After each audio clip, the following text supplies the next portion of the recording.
নমস্কার, আমরা আবারও চলে এলাম আমাদের নবতারার সিজন 5 এর থার্ড এপিসোড নিয়ে। তো আপনারা যারা আমাদের খবর রাখেন তারা জানেন নবতারার অনুষ্ঠানটি কি। তো সেই নবতারা অনুষ্ঠানটি নিয়ে নতুন করে কিছু বলার নেই। আজকে আমাদের এই নবতারা অনুষ্ঠানের বিশিষ্ট অতিথি হিসেবে যাকে পেয়েছি, আমাদের এই বন্ধু, আমার খুব ছোটবেলা থেকে আমরা একসাথে সেই সময় থেকে থিয়েটার করেছি, অর্ক পল তালুকদার। এই সময় খুব ভালো কাজ করছে, একজন থিয়েটারের ক্যামেরার সমস্ত কিছুতে অভিনেতা হিসেবে একজন নাম করা নাম। অর্ক পলকে স্বাগত আমাদের রঙ্গসেনার এই নবতারা সিজন 5 এর থার্ড এপিসোডে। তো অর্কর কাছে প্রথমেই জানতে চাইবো যে কেমন আছিস? আচ্ছা, যেই প্রশ্নটা আমি ছোটবেলা থেকে তোকে দেখেছি, অনেক আগে থেকে, আমরা সবাই একই সময় থিয়েটার করা শুরু করেছি। তো তোর শুরুটা কিভাবে? এটা আমার একদম সাজানো প্রশ্ন, এটা আমার একদম জানার জন্য প্রশ্ন যে তুই কিভাবে শুরু করিস। কারণ তোকে যে সময় দেখেছিলাম, আমি বলছি আমরা তখন খুব ছোট, এবং সেই সময় আমাকে একজন বলেছিল যে ও ছেলেটা অর্ক খুব ভালো ট্যালেন্টেড, ওর মেঘনাদ বধ কাব্য মুখস্থ, এরকম একজন বলেছিল যে হ্যাঁ ঠিক আছে। কিন্তু তখন থেকে তোর প্রতি আমার একটা কিউরিওসিটি ছিল যে তুই কিভাবে কাজ করিস, কি কাজ করিস। তো সেটাই তো শুরু হয় কি করে, সেটা যদি একটু বলিস। শুরু হয় বলতে, যেটা একদমই থিয়েটারের ছেলে ছিলাম না, এবং বাড়িতেও থিয়েটারের কোনো চর্চা নেই, এখনো নেই। আমি একমাত্র যে বাড়িতে থিয়েটার করি। আমার বাবা মা, জেঠু জেঠিমা, আমার বাকি দাদা দিদিরা, বা আমার পরবর্তীকালে আমার যারা আসছে ভাই বউ ভাইজি, তারা কেউই শতহস্ত দূরে আর কি, কোনোভাবেই যুক্ত নয়। মূলত যেটা হচ্ছে পড়াশোনা, পুরোপুরি ভাবেই আমার পরিবার হচ্ছে পড়াশোনার পরিবার। এবং আমি যেটা আলাদা করে করতাম, আমি ক্রিকেট খেলতে ভীষণ ভালোবাসতাম এবং প্রফেশনালি খেলতাম। তো কোনো রকম ভাবেই থিয়েটারের প্রতি কোনো ইন্টারেস্ট ছিল না, এবং অনেকের যেরকম থাকে যে সিনেমার প্রতি একটা ইন্টারেস্ট, অভিনয়ের প্রতি ইন্টারেস্ট, আমার সেটুকুও ছিল না। আমি ছোটবেলা থেকে খুব পছন্দের আমার দাদা এবং দিদিরা প্রত্যেকেই শাহরুখ খানকে ভীষণ পছন্দ করতো ছোটবেলায়। সেই থেকে বাড়িতে শাহরুখ খানের সিনেমা হলে আমরা ছোটবেলায় একসঙ্গে থাকতাম অনেকে, তখন কত 4-5 বছর বয়স, তখন থেকে আমরা শাহরুখ খানের সিনেমা দেখেছি। ওইটুকুই আমার কাছে সিনেমা বলতে। আর মা বা বাবা প্রচুর উত্তম কুমারের সিনেমা দেখতেন সেই সময়, সেইগুলোই প্রসেনজিতের সিনেমা, তাপস পালের সিনেমা, সেগুলো তো। কিন্তু আলাদা করে আমার সিনেমার প্রতি না কোনো আগ্রহ ছিল, না অভিনয়ের প্রতি কোনো আগ্রহ ছিল। তো পরবর্তীকালে বয়স আস্তে আস্তে বাড়তে থাকে। ছোটবেলা থেকে স্কুলে ছোট ছোট পারফর্ম করছি, কিন্তু সেটাও কিন্তু আমি প্রথমে সেন্ট লুকে পড়তাম, তারপর অমরকৃষ্ণ। তো সেন্ট লুকে যখন হতো, ওই সেন্ট লুকে সবাইকে পার্টিসিপেট করতে হবে, এরকম একটা ব্যাপার ছিল ছোটবেলায়। তো তখন আমি স্টেজে পারফর্ম করি, আমার এখনো মনে আছে, আমি স্টেজে প্রথম যেদিন পারফর্ম করি আমি কেঁদে ফেলেছিলাম। আমি পারফর্ম করিনি, নাচের টিমের মধ্যে ছিলাম, আমি কাঁদতে কাঁদতে শুধু কোথায় আমার বাড়ির লোকজন এসেছে, এবং অনেকে গেছিল, তখন তো একসঙ্গে অনেকে থাকতো। আমার জেঠু জেঠিমারা গেছিল, তখন 3-3.5 বছর বয়স আমার। আমি স্টেজে উঠে পুরো কেঁদে দিই, আমি কিচ্ছু করিনি। সবাই আমার বন্ধু বান্ধবীরা যারা ছিল তারা খুব স্মার্টলি করছিল, আমি পুরো কেঁদে ফেদে হাত ফাত দিয়ে খুঁজছি কোথায় কি, তো করে আলটিমেটলি এরকম একটা হয়েছিল আর কি। তারপর ছোট ছোট পারফর্ম করেছি সেন্ট লুকে গিয়ে। একটা যেটা আস্তে আস্তে বয়স বাড়তে বাড়তে যেটা গেল, আমি কার্টুন দেখতে ভীষণ ভালোবাসতাম ছোট থেকে, সিনেমা দেখতাম না। এবং ওই যেটা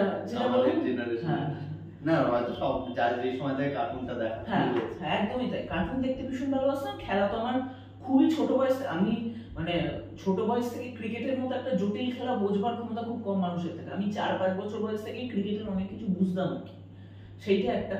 আমার যখন 7-8 বছর বয়স হলো, তখন থেকে আমি বিভিন্ন কমিক্স লিখতে শুরু করলাম। আমি লিখতে ভীষণ আমি বই পড়তে ভালোবাসতাম, যেহেতু পড়াশোনার চর্চা ছিল, এবং বাড়িতে রীতিমতোই আনন্দ মেলা আসতো তখন 15 দিন অন্তর আনন্দ মেলা হতো আর কি, পুজো বার্ষিকী ছাড়া যেগুলো হতো আর কি। তো না, আগে 1 মাস হতো, তারপর আবার পরের দিকে 15 দিন অন্তর হতো।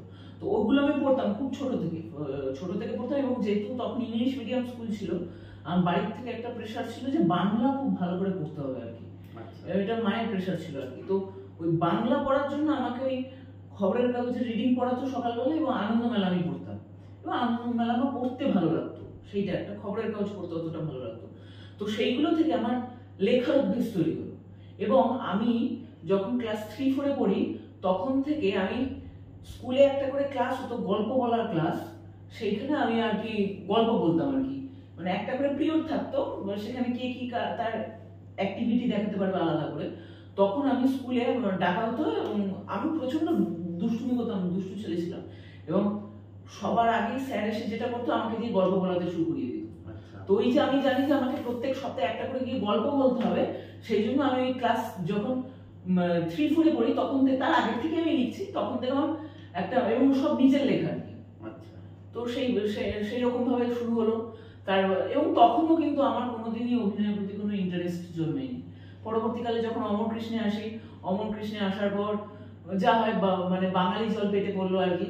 মানে সেনলুকে থাকতে অনেক সফিস্টিকেটেড ছিলাম এবং অমর কৃষ্ণে আসার পর একদম তেলে জলে বাঙালির মতো ছ্যাবলামি, হ্যাঁ একদম ওই রকম জোকস ঠোকস তখন মিরাকেল প্রচুর হতো। তো মিরাকেলের ওইগুলো থেকে অনেক জোকস অ্যাকুমুলেট করে অনেক কিছু বানাতে, এবং বরাবরই আমার সাহস খুব বেশি। আমি যখন 5-6 পড়ি তখন আমি চিঠি নিয়ে একটা জোকস বানিয়েছিলাম, আমার এখন মনে আছে। এবং সেটা মানে ঠিকঠাকই, কিন্তু ক্লাস 5-6 এর বাচ্চার প্রতি খুব পাকামি মারা একটা জোকস আর কি। কিন্তু হ্যাঁ, কিন্তু স্যার আমাকে সাপোর্ট করেছিল, মনে আছে সৌভিক স্যার, আরো যারা ছিলেন। এবং আমি যখন ওটা প্রত্যেক সপ্তাহে ওইটা আমি বলতাম, এবং মোটামুটি class 6A, 6B, 6C, 5A, 5C, 5B, 7 এরা প্রত্যেকে মানে প্রায় 150-200 জন ছেলে মেয়ে আমার ওইটা শুনেছিল, এরকম 2-3 বার হয়েছিল। তো সেইখান থেকে একটা প্লাস, এছাড়া অমর কৃষ্ণ থেকে মাঝে মাঝে ছোটবেলায় আমরা স্কুলে পাড়ায় সেগুলো করেই থাকি, কিন্তু সেখান থেকে আস্তে আস্তে বলছি সেটাতেই আসছে। এবং তারপর আবার অমর কৃষ্ণ কিছু মানে কম্পিটিশন হতো, বক্তৃতা দেওয়া, সেটা তো আমি সিলেক্ট হয়েছিলাম ইন্টার জেলাতে। কিন্তু তখনও পর্যন্ত আমার অভিনয়ের কোনো রকম কোনো ইন্টারেস্ট নেই। আমি থার্ড হয়েছিলাম একটা 8, না মানে তারও বেশি পর্যন্ত কোনো ইন্টারেস্ট নেই। কিন্তু আস্তে আস্তে ওই যে আমি গল্পগুলো বলতে পারছি।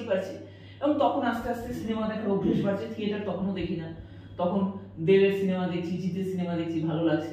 সেইখান থেকে একটা ইচ্ছা তৈরি হচ্ছে, কিন্তু অভিনেতা হবে এরকম কোনো ইচ্ছা নেই। মূলত আমার ইচ্ছাটা তৈরি হলো ক্লাস 11-12 এর সময় থেকে।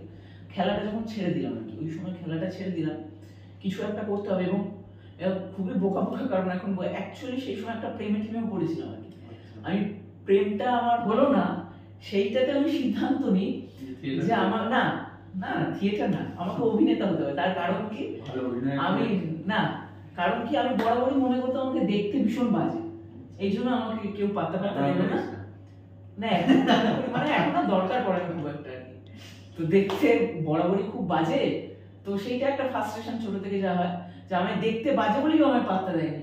তো আমাকে যা হয় তখন ভাবতাম যে দেখতে ভালো হলেই অভিনেতা হওয়া যায়। আর তখন অভিনেতা মানে কি, মানে হিরো হতে চাই আর কি, বেশ নাচ ঠাচ করবো, নায়িকাদের কোমর ধরে, এইরকম একটা ব্যাপার ছিল। তো তখন ওটা হঠাৎ করেই একটা ইচ্ছা তৈরি হয়েছিল যে আমি অভিনেতা হয়ে দেখি কিরকম কি হয়। আমাকে বাবা সাজেস্ট করে যে অভিনেতা হতে চাইলে তাহলে আগে থিয়েটার করতে হবে। আমি কিন্তু থিয়েটার সম্পর্কে কোনো জ্ঞান ভূমি ছিল না, আমার কাছে থিয়েটার এবং যাত্রা একই বিষয় ছিল।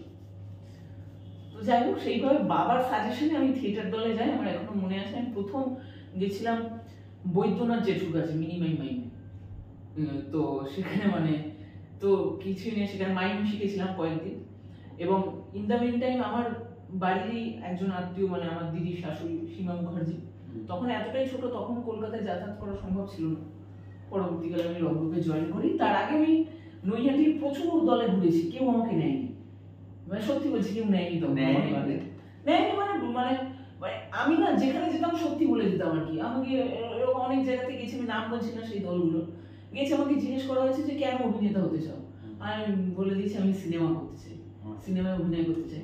প্রথমেই শুনে তারা ভেবেছে, আমার মনে হয় এটা বেসিক্যালি সবাই এই ভাবনা, আমাদের জেনারেশনের তো সবাই তাই ভেবেই আসছে আমি সিনেমা করব। হ্যাঁ, আমি তো আমার জানি না এখনকার জেনারেশন কেন, হয়তো আগেকার জেনারেশন সিনেমায় মুখ দেখাবো কিনা জানি না, এইটা থাকতো কিনা, কিন্তু আমি ফেমাস হবো, আমাকে সবাই চিনবে, এই ভাবনা থেকেই তো সবাই বেসিক্যালি থিয়েটারটা করতে আসে। কাজে শুরুর দিক থেকে এই ভাবনা চিন্তা আমার মনে হয় না কোনো ভুল আছে। এটা এখন মনে হচ্ছে, কিন্তু তখন আমাদের যারা সিনিয়র ছিলেন, যারা কতদিনে 30-40 বছর, এবং আমি এখন তাদের জায়গায় এসে বুঝতে পারি যে তারা কেন এটাকে খারাপ ভাবে না। তো আমি তো সত্যি বলে দিতাম, যেখানে যেতাম গিয়ে বলতাম আমি সিনেমায় অভিনয় করতে চাই, তাহলে তুমি থিয়েটার করতে কেন এসেছো? তো এইরকম করে নিত না, এবং দু তিন দিন গেছিলাম, আমাকে ওই পেছনে ফেলে রেখে দিয়েছিল আর কি, কোরাসের মধ্যে এই মধ্যে। আমার সেটা পছন্দ হয়নি, আমার বরাবরই নিজের সম্পর্কে এস্টিমেট বড় বেশি ছিল। আমি মনে করেছিলাম যে আমি প্রথম দিন গিয়ে হিরো হতে পারি, মানে তারপর রংরূপে গিয়ে কি রংরূপে যার একটা ছোট্ট ফেজ আছে, সেটা আমি গৌতম মুখার্জির কাছে 6 মাসের জন্য গেছিলাম। মানে ওনাকে আমি ছাড়িনি, কিন্তু সেই সময় ওনার দল টল ভেঙে যায় আর কি, ফলে সেইভাবে আর কাজ হয়নি বলে তখন আমি রংরূপে যাই। গৌতম স্যার আমাকে প্রথম তাসের দেশে মেন কাস্টিং দেয়, রাজপুত্র একজন করতো, আমি সওদাগর করতাম। এবং গৌতম স্যার প্রথম আমায় মোটিভেট করে যে আমি অভিনেতা হতে পারি, এবং তখন তো আরো পাম্প আপ হয়ে গেছি যে আমি তার মানে ঠিক আমি যেটা ভাবতাম। তো গৌতম স্যার একদম বেসিক যেটা থিয়েটারে হাঁটা চলা কিভাবে কথা বলা, সেইটা আমাকে গৌতম মুখার্জি তৈরি করিয়ে দিয়েছে। তারপর সীমা মুখার্জির কাছে, এবং হ্যাঁ রংরূপে যাওয়ার জন্য আমাকে বিশেষ কিছু স্ট্রাগল করতে হয়নি, সেটা আমি মিথ্যে কথা কিছু বলবো না, কারণ যেহেতু আমার আত্মীয়ের মধ্যে পড়ে, ফলে আমি যাই, আমাকে নিয়ে নেয়। অন্য অনেককে অনেক বেশি স্ট্রাগল করতে হয়েছে রংরূপে জয়েন করার জন্য, অনেককে অডিশন দিতে হয়েছে, অনেক কিছু করতে হয়েছে, আমাকে সেটা করতে হয়নি। কিন্তু যেটা গিয়ে করতে হয়েছে, ওখানে গিয়ে আমি আত্মীয় হওয়ার কোনো রকম কোনো সুবিধা পাইনি।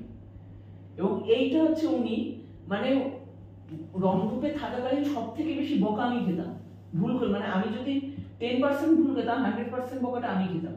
তখন বুঝতে পারতাম না, এখন বুঝতে পারি কেন উনি ওটা করেন। এবং রংরূপে জয়েন যখন হয়েছি, তখন আমি কিছু সেইভাবে করতে হয়নি।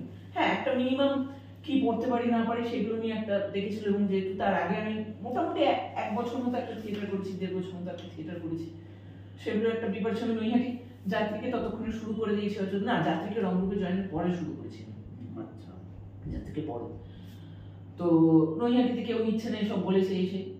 তো এইভাবে রংরূপে জয়েন, কিন্তু জয়েন করার পর আমার এখনো মনে আছে আমি রংরূপে 7টা না 8টি নাটকে অভিনয় করেছি, প্রতিটা নাটকে আমি অডিশন দিয়ে চান্স পেয়েছি। কোনো নাটকে মানে রংরূপের সিস্টেমটা কি, মানে নিজেরাই সবাই থাকে এবং সেখানে বিভিন্ন সবাই পার্ট করে 20-25টা লোক থাকে। প্রসেসটা একটু বল কিভাবে হয়? প্রসেস হচ্ছে একটা নাটক আসে, প্রথমে 3-4টে নাটক পড়া হয়, তার মধ্যে এবার সিদ্ধান্ত হয় যে কোন নাটকটা এইবার করা হবে। প্রতি বছর একটা করে ফুল লেন্থ নাটক করা হয়, যে এই নাটকটা করা হবে, সবার মতামত দাও, 2টো নাটক মতো সিলেক্ট হয়, তারপর ফাইনালি কোনটা ফাইন্যান্স ঠিকঠাক ভাবে করা যাচ্ছে তাহলে সেটা পরের বছর করবো, এটা এই বছর না নিতে হবে, এইভাবে একটা ভাবনা চিন্তা করে করা হয়। কিন্তু যখন নাটক ধরা হয়, প্রথম যেদিন রিডিং রিহার্সাল হয়, প্রথম দিন যেটি মানে ম্যাডাম পড়ে দেন আর কি, যে মানে প্রথম যেদিন শুরু হয় সেই দিন গোটা নাটকটা ম্যাডাম পড়ে দেন, এবং প্রথম দিন উনি এটা বলে দেন যে কেউ ধরে বসে থাকবে না যে সেই এই চরিত্রটা করছো, আমি সবাইকে দিয়ে চেষ্টা করে দেখবো কার থেকে কি বেরোচ্ছে। তো একটা শুরুতে একটা কাস্টিং লিস্ট তৈরি করা হয়, যেটা সিনেমার ক্ষেত্রে, সিনেমায় মূলত কাস্টিং লিস্ট কিভাবে হয় যে লুকসের সঙ্গে কিভাবে কি সেট হচ্ছে সেই অনুযায়ী। তো সেই অনুযায়ী একটা কাস্টিং লিস্ট শেষ হয়, শুরু হয়, এবং তারপর যখন নাটকটা মঞ্চে আসে 6 মাস পর, তখন দেখা যায় যে পুরোটাই উল্টে গেছে আর কি, এবং এটা বহুবার হয়েছে। এবং মানে মজার বিষয় হচ্ছে প্রত্যেকবারই আমি যখন শুরু হয়েছে নাটক তখন আমি থাকিনি, এটা অদ্ভুত ভাবে নাটকে একদম শুরু থেকে ওই কাজটা আমি বরাবরই চেঞ্জ রিপ্লেস কাস্টিং এসেছি। আমি মানে এটা অদ্ভুত একটা লজিকে হয়েছে আর কি, মানে কাকতালীয় হতে পারে, কিন্তু আমি কখনোই মানে এরকম নয় যে বলবো না যে উনি খুব কনসাসলি আমাকে ইচ্ছা করে বাইরে রেখেছিলেন, আমি এই বললেন না, সেটাও নয়। কাস্টিং যেভাবে আসতো এমনই চরিত্র হতো, আমাকে মানাতো না, কোনোটাই খুব বেশি ছোট লাগছে, কোনোটাই আবার একটু বড়ই দরকার, ছোট হয়ে যাচ্ছি। তো সেগুলোতে আমি মাঝামাঝিতে পড়ে যেতাম অনেক সময় শুরুর দিকে, কিন্তু তারপরে যা হয় 1-1.5 মাস রিহার্সাল শুরু হওয়ার পর, না ওকে দিয়ে আর হচ্ছে না, এইবার তাহলে আমাকে দিয়ে ট্রাই করা হোক। এই যে আমি বসে থাকতাম, আমি কিন্তু সেই অর্থে রংরূপে কখনোই কাজ মানে চরিত্র ছাড়া বাইরে বসে থাকিনি, কিন্তু প্রত্যেকবারই আমার বুকে একটা দুক দুক দুক দুক চলতে আর কি, যে এই বছর আমি কাস্টিং পাবো। এই যে প্রত্যেকবারই 1-1.5 মাস আমাকে বসে থাকতে হতো, আমি ধরে নিতাম মাঝে মাঝে এইবার হলো না, এইবার আমাকে পুরো ওই শিফটিংই করতে হবে বা ওই পেছনে কোরাসই করতে হবে, আর হলো না। কিন্তু এনিহাও বারবারই আমি বেরিয়ে গেছি সেটা থেকে। হয়ে গেছে সেটা, এবং এইটাই মানে বিশাল ব্যাপার। এবং সেইটা আমাকে একটা ইমেন্স মানে কনফিডেন্স দিয়েছে যে আমি অডিশন দিয়ে সিলেক্ট হতে পারি, আমি সবার সামনে বসে আলাদা করে প্রিপারেশন বাড়ি থেকে না নিয়ে এসে ওখান থেকে আমি সিলেক্ট হতে পারি সবার সঙ্গে বসে। এবং এই যে আমাকে সাহসটা দিয়েছে, এটা রংরূপ না হলে সম্ভব হতো, এটা সীমা মুখার্জি না হলে সম্ভব হতো। কতগুলো নাটক করেছিস রংরূপে? অনেকগুলো করেছি, অধরা মাধুরী করেছি, গড়ল করেছি, রক্ত কল্যাণ করেছি, সোনাই বিবি করেছি, তারপর না আমি ভুলে যাচ্ছি। তখন বিকেলে তো মানে জাস্ট শিফটিং করতাম, তখন বিকেলে রিয়ের মধ্যে ছিলাম না। মাঝে মাঝে আসলে মানে অভিনয় যেরকম করেছি, আবার মানে শিফটিং কোরাসের মতো অনেক নাটকে যেতে হয়েছে, অব্যক্ত করেছি। তুই কি এটাকে মানে এটাকে কি ছোট করে দেখছিস শিফটিং? না না না না, আমি বলছি মানে তুই অভিনয় হিসেবে জিজ্ঞেস করছিস না, মানে সবকিছু হিসেবে আমি রংরূপের সব নাটকেই যুক্ত ছিলাম, কারণ রংরূপ তো পুরোপুরি যেটা হয় দলের সাথে মানে সেটা রংরূপের যে নাটকই হচ্ছে মানে সে নাটকেই যেতে হচ্ছে। মানে সে আমি তখন বিকেলে 16 আমায় যেতে হয়, আমাকে রক্ত কল্যাণের শো থাকলেও আমায় যেতে হয় মায়ের মতো দলের অভিনয়। রংরূপের 7-8টি নাটকে করেছি, অনেক ছোট ছোট কিছু নাটক হয়েছে মাঝে মাঝে। রংরূপ একটি খুবই মানে কি বলবো পরিচিত দল, অনেক সিনিয়র, তারা অনেক বছর ধরে কাজ করছে, তো সেরকম একটা প্রফেশনাল গ্রুপ। এবং আমার তার আগে তুই নৈহাটিতে কেউ নেয়নি একদম, তো নেয়নি, কিন্তু জানি না নেই ওয়ার্ক করে মানে হয়তো তুই কাজ করতে পারিস। হ্যাঁ আমি পারি, নিজের দোষে ধর যে তুই আমার হয়নি, তখন হয়নি, কোন দলের সাথে থাকতে পারিসনি, এবং সেখানে গিয়ে রংরূপের মতো একটা প্রতিষ্ঠিত দলে গিয়ে তুই যুক্ত হোস। দুটো জায়গার মধ্যে তফাৎ তুই কিভাবে দেখি? তফাৎ দেখি, কারণ আমি যেহেতু নৈহাটিতে শুরুতে সেইভাবে থিয়েটার করিনি, ফলে আমার কাছে তখনই তফাৎ ততটা বুঝিনি। আমি রংরূপে যে থিয়েটারটা দেখেছি সেটাই আমার মনে ছিল বেসিক থিয়েটার, একদম সন্ধ্যে 6টা মানে 6টায় রিহার্সাল শুরু হবে, 6:45-র মধ্যে সবাইকে ঢুকে যেতে হবে, এবং 6টা থেকে 9টা আমাকে একটু আগে ছেড়ে দেওয়া হতো, কারণ আমি নৈহাটি ফিরতাম। এই 3 ঘন্টার মধ্যে একটা 10 মিনিটের বিরতি হতো, যেখানে চা খাওয়া হতো, একটু গল্প গুজব হতো কিছু। বাকিটা সময় মোবাইল ফোন ইউজ করা যাবে না, কারোর জন্য না, আমার জন্য যেরকম একটা 60 বছর লোকের জন্য তাই, আর যে ভদ্রলোক রংরূপে 25 বছর আছে তার জন্য তাই নিয়েও কেউ মোবাইল ফোন ইউজ করতে পারবে না ওই 3 ঘন্টা। কেউ ছেঁড়া জিন্স পরে যেতে পারবে না, মেয়েদের ক্ষেত্রে ড্রেস কোড ছিল, তো এগুলো শুনলে তো এখন তো মানে বলতে ভয় করে ক্যামেরার সামনে, অন্যরকম একটা বিষয় দাঁড়াবে কি, কিন্তু এইটা যে কতটা ডিসিপ্লিন স্ট্রাকচারের মধ্যে আমাদের প্রত্যেককে রেখেছিল, এবং মেয়েদের বসার জায়গা আলাদা, ছেলেদের বসার জায়গা আলাদা, মানে এইটা একদম মানে স্কুলের মতো একটা প্রিপারেশন ছিল। কিন্তু অভিনয় তো করছি না, নায়ক নায়িকা হিসেবে অভিনয় করছি, সব করছি, কিন্তু সেইটা ওইটার বাইরে বাকিটা ভীষণই একটা স্কুল সিস্টেম ছিল আর কি। এবং সেইটা মানে উনি যেভাবে মেনটেন করতেন, এবং কেউ কোনো গালাগালি দিতে পারবে না, মানে যতক্ষণ প্রসেসের মধ্যে চলবে কেউ কোনো গালাগালি দিতে পারবে না। এবং রংরূপের একটা বিষয় ছিল, সেটা কিছু ক্ষেত্রে আমার খারাপও মনে হয়েছে, রংরূপের ছেলেমেয়েরা বাইরে কি করছে সেটার উপর রংরূপ নজর রাখতো। এটা আমি খুব একটা এটার সঙ্গে একমত নই, কিন্তু সমস্ত দলের যারা যারা কাজ করে তারা সবাই মেম্বারদের সমস্ত কাজই মানে তারা কি মানে প্রত্যেকটা জায়গার মধ্যে একটা বেঁধে রেখেছিল, এবং এখন বুঝতে পারি বেঁধে রাখাটা ইম্পর্টেন্ট বেশি, কোথাও হয়তো একটু বেশি আমার কখনো কখনো মনে হয়েছে, কিন্তু বেঁধে রাখাটা দরকার। কারণ আমি যখন শুরুতে তো আমি ভেবেছি এটাই স্ট্রাকচার একদম, কিন্তু যখন আমি বাইরের থিয়েটার গুলো সম্পর্কে একটু বুঝতে শুরু করলাম, তখন কখনো কখনো আমার রংরূপকে একটু মানে জেলের মতো মনে হয়েছে, আবার কখনো মনে হয়েছে যে আমি কত সেফ, কারণ বিভিন্ন রকম ঘটনা থিয়েটারের অন্যান্য জায়গাগুলোতে হয়েছে, বিশেষ করে মেয়েদেরকে নিয়ে হয়েছে অনেক। লাস্ট ওই ফেস্টে তো অনেক কিছু হয়েছে, 15, 16, 17, 18, 19 সময় অনেক নানা ঘটনা ঘটেছে। তখন বারবারই মনে হয়েছে যে আমরা খুব সেফ আছি, আমরা যারা এখানে থিয়েটার করি। আবার মাঝে মাঝে তো জেল মনেই হয়েছে, সেটা অনেক কোনো সংগঠন যেগুলো স্কুলেও মনে হয় প্রচুর বকাঝকা খেতে হয়েছে, এবং আমি সব থেকে বেশি বকা খেয়েছি অভিনয় নিয়ে, এই নিয়ে সেই নিয়ে প্রচুর বকা খেয়েছি। তো তারপরে রংরূপের পর আস্তে আস্তে কি ভাবনা চিন্তা, মানে তারপরে কি নিয়ে ভাবনা? তখন কিছু ওইভাবে অতটা ভাবিনি, তখন ওই একটাই ভাবতাম যে এখন মন দিয়ে থিয়েটারটা করতে হবে। আমার না বরাবরই সিনেমা করবার ইচ্ছা ছিল, আমি থিয়েটারের অভিনেতা হব এইরকম স্বপ্ন আমি থিয়েটার শুরুর আগে তো দেখিনি, থিয়েটার যখন করছি তখনও আমার খুব একটা মনে হয়নি। ওই জন্য আমি বলছিলাম না, মানে থিয়েটারের অভিনেতার যে স্ট্রাগল, থিয়েটারের জন্য যে স্ট্রাগল, আমি সেই স্ট্রাগলটা কোনোদিনই করিনি। একটা মফস্বলীয় দলের থিয়েটার দল যে পরিমাণ পরিশ্রম করে একটা ওয়ান অ্যাক্ট থিয়েটার তৈরি করে, বা তার ছেলেমেয়েরা যে থিয়েটার পরিশ্রম করে, সেই পরিশ্রমটা আমাকে করতে হয়নি। কারণ আমি কলকাতার সেই দলটাতে থিয়েটার করে যে সমস্ত রকম ফেসিলিটি আমাকে দিতেই পারে। ফলে আমি অভিনয়ের বাইরে বা আমি নির্দেশনা দিইনি, কিন্তু আমার ভীষণ ইচ্ছা ছিল নির্দেশনার বা এই ধরনের মানে লেখালেখি এগুলোর বাইরে আমি খুব বেশি মানে একটা থিয়েটার তৈরি করার জন্য বাইরে কি করতে হয় না করতে হয় এগুলো আমাকে করতে হয়নি। যে বাজার থেকে এই জিনিসটা নিয়ে ওইটা নিয়ে, এগুলো রঙ কাউকে দিয়েই করায় না খুব একটা, খুব দরকার না পড়লে। ফলে আমাকে না মানে ওই অনেকে বলে আমি, হ্যাঁ স্ট্রাগল তো প্রত্যেকটা মানুষ করে, আমি এই শেষ 11 বছর অভিনেতা হিসেবে প্রচুর স্ট্রাগল করছি, সেটা আমি নিজের জন্য করছি। কিন্তু থিয়েটারের অভিনেতা হিসেবে বা একটা থিয়েটার কর্মী হিসেবে যদি বলা হয়, থিয়েটার কর্মী হিসেবে আমি খুব একটা স্ট্রাগল কোনোদিন করি। সেটার থেকে মানে তোরা আমার থেকে অনেক বেশি, সেটা অনেক বেশি করেছিস, সেটা আমি করি না, সেটার বিষয় নয়, সেটা সবার স্ট্রাগল সবার নিজের ধরনের হয়, কিন্তু হ্যাঁ যার যার পথ আলাদা, সেটা তো আলোচনা সেই জানে যে করছে।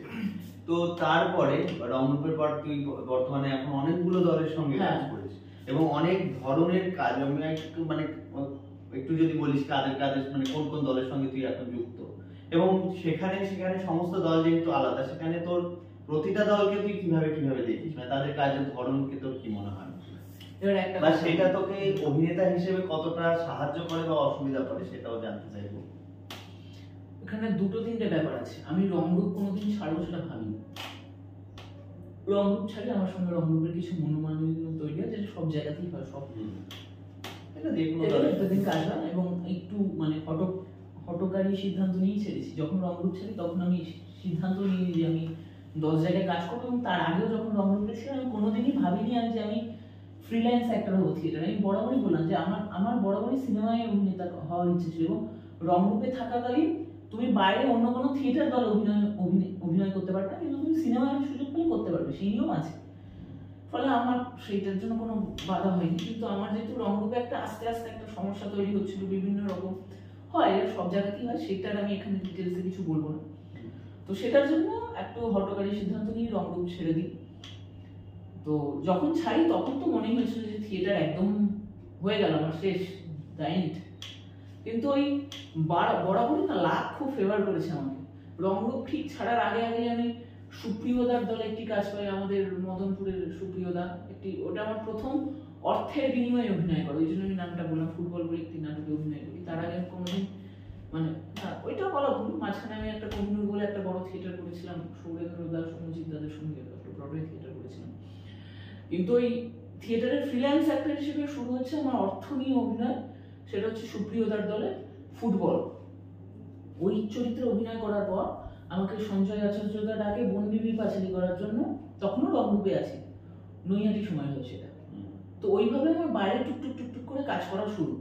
এবং অদ্ভুতভাবে না, যখন আমি রংরূপ ছাড়ি তখন খুবই ডিপ্রেসড হয়ে পড়েছিলাম 1.5-2 মাস, যে কি করবো এবার। আমি ভেবেছিলাম যে এবার তাহলে আস্তে আস্তে আমাকে এখন থেকে মিডিয়ার দিকে কাজ করার চেষ্টা করতে হবে।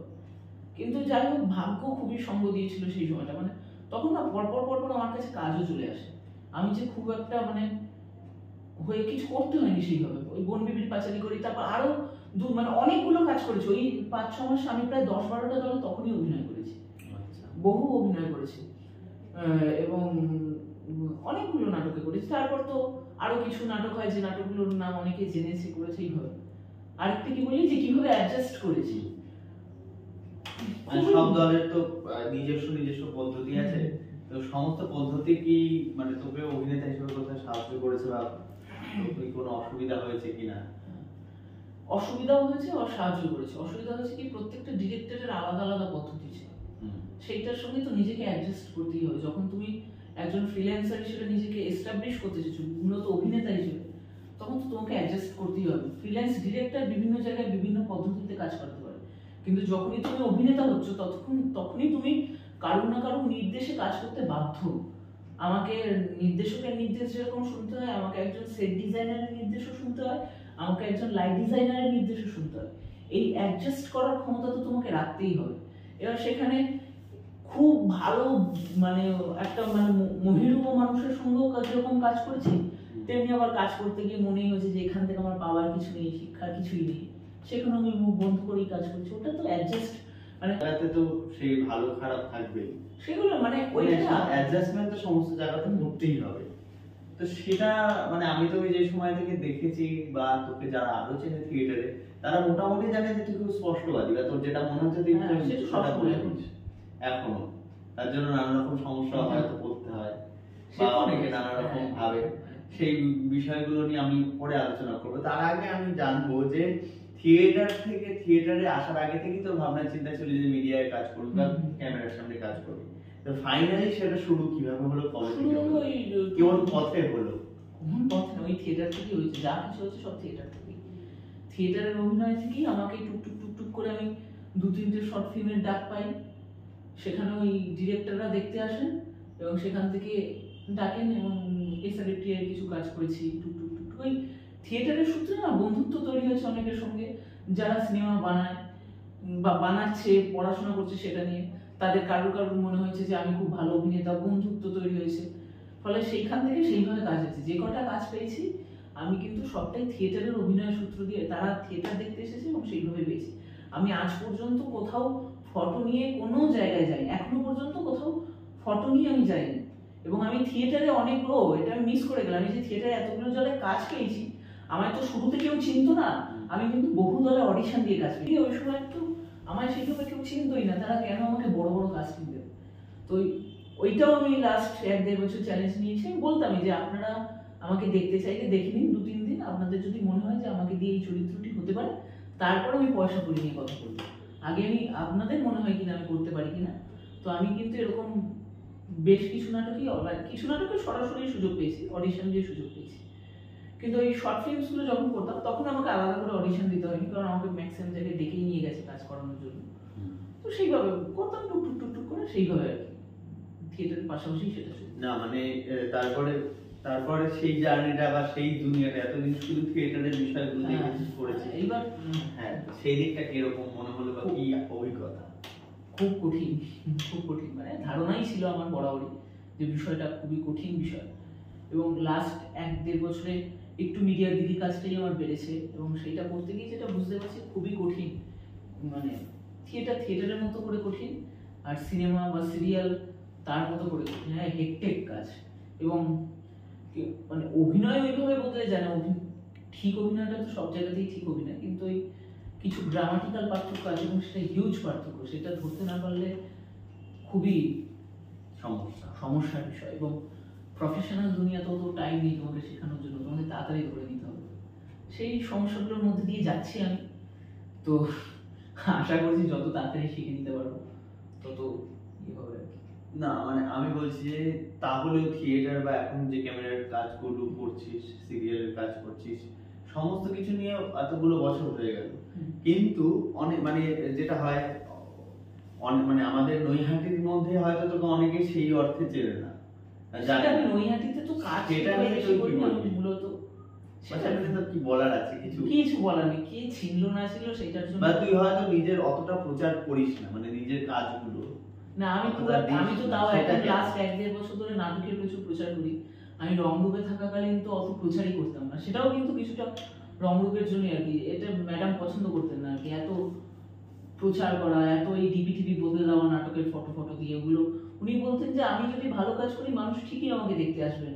ওই গিয়ে আমার নাটক দেখতে আসো, সারাক্ষণ ধরে হোয়াটসঅ্যাপে প্যাম্পার করা মানুষকে, এবং ওইটা আমার এখনো থেকে গেছে। আমি এখনো কাউকে হোয়াটসঅ্যাপে পার্সোনালি খুব একটা জানাই না যে দেখতে এসো। মানে এটা অহংকার নয় আমার, কিন্তু এই প্রসেসটা থেকে গেছে আর কি। এটা উনিও পছন্দ করতেন না। উনি বলতেন যে আজকে দেখতে আসছেন না, কিন্তু কালকে যদি তোমার কাজ ভালো হয় মানুষ ঠিক দেখতে আসবে। এবং এটাই সত্যি, জানিস তো। মানে আমি না, যদি মানুষ দেখতে আসার না হয়, সে বিনা পয়সাতেও তোর নাটক দেখতে আসবে না। আর মানুষের যদি দেখতে আসা হয়, মানুষ 1000 টাকা টিকিট কেটেও দেখতে আসবে।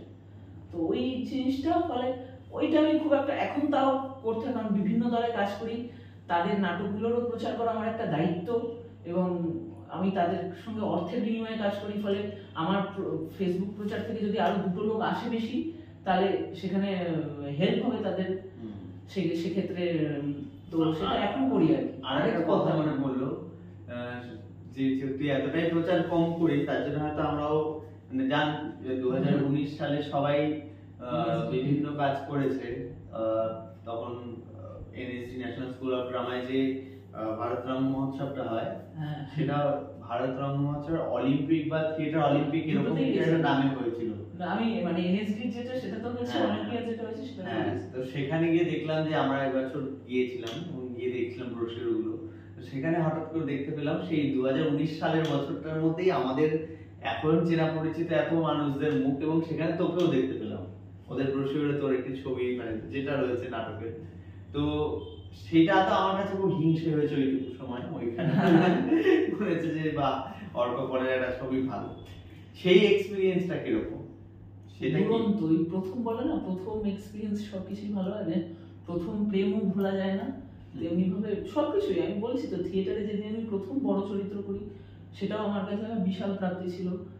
মানে এত, এবং আমি মানে রংরূপের থ্রু দিয়ে বেশ কিছু, শুধু এনেছি কেন, মানে পশ্চিমবঙ্গের বাইরেও বড় শহরে গেছি অভিনয় করতে, এবং এগুলো সবই রংরূপের জন্য প্রাপ্তি হয়েছে। এগুলো সীমা মুখার্জির জন্যই, মানে ওনার জন্যই হয়েছে। আজকে যে জায়গায় যতটুকু যা করতে পেরেছি সবটাই ওনার জন্য। আর এটা মানে এগুলো না, মানে এখন আমি এগুলো বোঝাতেই পারবো না। এই যখন এই আজ থেকে তুই প্রসঙ্গটা তুললি বলে, এই 5-6 বছর আগে যখন যাচ্ছি, মানে তখন যে কি পরিমাণ আনন্দ হয়েছিল আমার এখনো মনে আছে। এনএসডিতে যাওয়ার জন্য আমি একটা বিশাল বড় ওই পাহাড়ে যাওয়ার ব্যাগগুলো হয় না, ওইরকম একটা ব্যাগ কিনেছিলাম, এখনো আছে আমার বাড়িতে। কিন্তু আমি তো সেইভাবে ঘুরতে যাওয়া হয় না আমার কাজের জন্য। তো আমি ঠিক করেছি আমি যদি ভবিষ্যতে টাকা পয়সা জমিয়ে ঘুরতে যাই, আমি ওই ব্যাগটা নিয়েই যাবো আর কি। তো ওইটা এনএসডিতে যেদিন আমাদের নাটক সিলেক্ট হয়, তো আমার তার পরের বছর যখন যাবো যখন, মানে 1 বছর আগে জানতে পেরে যাই যখন যাবো, তো তখন ওই ব্যাগটা কিনেছিলাম আমার মনে আছে, যাওয়ার 15 দিন খুব আগে। এক্সাইটেড। বিশাল, মানে ওইগুলো একটা মানে, মানে এক তো এইরকম একটা সম্মানের জায়গা, সেকেন্ড হচ্ছে জীবনের প্রথম কিছু, মানে এগুলো এগুলো আসলে কোনো কিছু দিয়ে, টাকা পয়সা কোনো কিছু দিয়ে এগুলো মানে আমি বোঝাতেও পারবো না এগুলো। ভবিষ্যতে এবার কিভাবে আর কাজ করবে, মানে এখন তো হলো অনেকগুলো সময়, তো এরপর সামনে কি ভাবছিস, কিভাবে অভিনয় আমি করবে, কখনো কি করবি? future নিয়ে অতটা ভাবিস না, যেমন চলছে আমি তাই চলেছি বরাবর। এখন আমি কাজ করছি, এখন আমার তুলনামূলক থিয়েটারের কাজটা খুবই কম, একটু কম করছি, কারণ একটু মিডিয়ার দিকে কাজটা একটু বেড়েছে বলে। তো আপাতত সেই দিকে ফোকাস রাখছি, কিন্তু এই নয় যে আমি থিয়েটার ছেড়ে দেবো, থিয়েটার কখনোই আমি ছাড়বো না। মানে হয় না, মানে থিয়েটারের সঙ্গে আমার প্রেমটা অনেকটা অ্যারেঞ্জ ম্যারেজের মতো হয়ে গেছে আর কি। মানে আমি একদমই বিয়ে করতে চাইনি, কিন্তু হয়ে গেছে যখন, তারপর থেকে এই করতে করতে ওই জ্বর হলে ওষুধ দিচ্ছে দেখা যাচ্ছে, ভাত খাইয়ে দিচ্ছে, তো সেই ব্যাপারগুলো থেকে এখন তো আবার মানে থিয়েটার ছাড়া, থিয়েটার যেমন ভাবে চলছে চলবে, হ্যাঁ ওই দুটোই ব্যালেন্স করে আমাকে চলতে হবে। সবটা যেমন ভাবে চলবে, এবং চলতে চলতেও আমরা অনেকটা সময় কাটালাম অর্কলের সাথে। তো শেষের দিকে অনুষ্ঠান শেষ করার পালা, তো জিজ্ঞেস করবো আজকে আমাদের রঙ্গসেনায় এই নবতারায় এসে তোর কেমন লাগলো?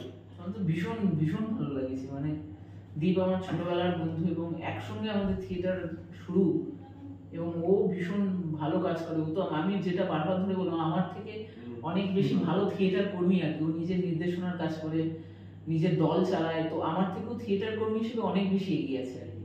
এটা বলতে আমার কোনো লজ্জা নেই আর কি। না, আমার যেটা আর ভালো লাগলো যে অর্কলের বিষয়ে অনেক কিছু জানা ছিল না, সেগুলো জানতে পারলাম। তো আরো আরো অনেক দিন যেতে যেতে কাজ করতে করতে আরো অনেক কিছু জানবো আমরা একে অপরের থেকে, এবং আরো ভালো ভালো কাজ হয়তো আমরা করব, সেই আশীর্বাদটুকুই চাইবো সকল দর্শকের কাছ থেকে। তো এভাবে যেন অর্ককলও এগিয়ে যেতে পারে, আরো কাজ করতে পারে, এবং আমাদের রঙ্গসেনাও যেন এভাবে আমরা কাজ করে যেতে পারি।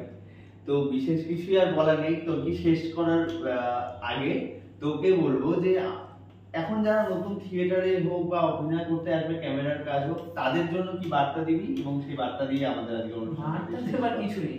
এখন প্রচুর নতুন ছেলেমেয়েরা আসছে লাস্ট 1-1.5 বছর ধরে, সেটা ভীষণ ভালো বিষয় আর কি। মানে সেটা কিছুটা তো অনেকটাই দেবাশিসদার জন্য, দেবাশিসদা এমন কিছু থিয়েটার করছে যাতে প্রচুর নতুন ছেলেমেয়ে আগ্রহ পাচ্ছে থিয়েটার করার। এটা একটা বিশাল বড় ব্যাপার। কারণ আমি যখন থিয়েটার শুরু করেছিলাম, আমরা যখন শুরু করেছিলাম, তখন একটা ফেস ছিল, তারপর এমন ভাবে মোবাইল টোবাইল সবকিছুর মধ্যে এত বাড়াবাড়ি শুরু হয়ে গেল, আস্তে আস্তে কিন্তু নতুন ছেলেমেয়ের সংখ্যা খুব কমে যাচ্ছিল দেখছিলাম। কিন্তু করোনার পর অদ্ভুত ভাবে আবার থিয়েটারে কিন্তু নতুন ছেলেমেয়ে আসা শুরু করেছে। মানে এইটা ভীষণ বড় একটা জায়গা, যে তারা মনে করছে যে অভিনয় শেখার জন্য থিয়েটারটা অত্যন্ত জরুরি বিষয়।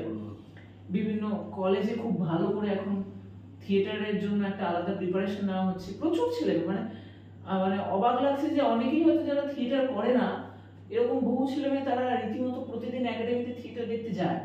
মানে তারা ভবিষ্যতে থিয়েটার করবে কিনা সেটাও তাদের ইচ্ছে নেই, কিন্তু তারা ওইটা দেখতে ভালোবাসছে, তারা শুধুমাত্র বাড়িতে টিভিতে সিরিয়াল বা ওয়েব সিরিজ দেখছে না তারা। এবং আমি এটা মানে একদম দায়িত্ব নিয়ে বলছি, একাডেমিতে নতুন ছেলে মেয়ে নতুন দর্শকের সংখ্যা অনেক বেড়েছে। তো এইটা ভীষণ বড় একটা বিষয়। এবং একটা তো মানে লাস্ট 2-2.5 বছর ধরে বাংলা থিয়েটারের একটা বিশাল ফেসও চেঞ্জ হয়েছে, সেটা অনেকের জন্যই হয়েছে, কোনো নির্দিষ্ট কারণ নাম নেব না। তো সেটা বিশাল বড় ব্যাপার, এবং যারা আসছে তাদের মধ্যে থেকেই ঠিক ভালো কেউ আবার তৈরি হয়ে যাবে। তো আমরা অনেকটাই শুনে নিলাম, আর তো বিশেষ সময় বাড়িয়ে রাখি। আপনারা এইভাবেই থাকুন, আমাদের সাথে থাকুন, আমাদের অনুষ্ঠান দেখুন। রঙ্গশনের এই ইউটিউব চ্যানেলটি যেটি থেকে আমরা এই নবতারা এপিসোডটি ছাড়বো সেটাকে সাবস্ক্রাইব করে রাখবেন এবং আমাদের আরো কর্মকাণ্ড দেখতে পারবেন। তো আজকের মতো এখানেই আমরা আজকের অনুষ্ঠান শেষ করছি। ভালো থাকবেন, থিয়েটারের সাথে থাকবেন। ধন্যবাদ।